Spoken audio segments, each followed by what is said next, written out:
Yes, magandang araw mga repa. Makita natin itong tabing dagat na natin dito.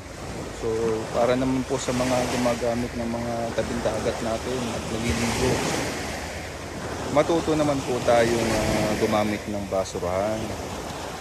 Yung mga basura po natin na ilagay natin sa mga basurahan at iuwi natin. Huwag natin iiwanan sa tabing dagat.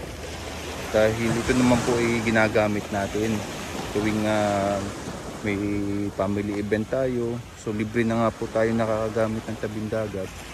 So alagaan naman natin mga repa. So para sa kaalaman ng lahat, nakakaawa na po yung ating kalikasan dahil sa mga basurang itinatapon ng ating mga ilang mga repa.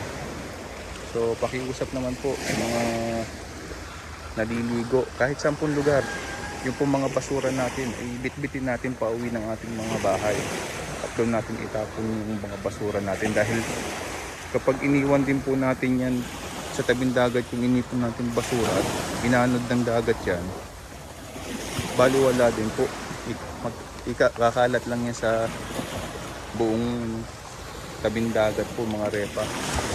So matuto po tayong maglinis ng ating mga pinaggamitang area dito sa tabing dagat. Kita nyo naman po sa video, so nakakaawa yung ating kalikasan kapag ganito yung ginagawa natin. So mag-iisa ka sa mga may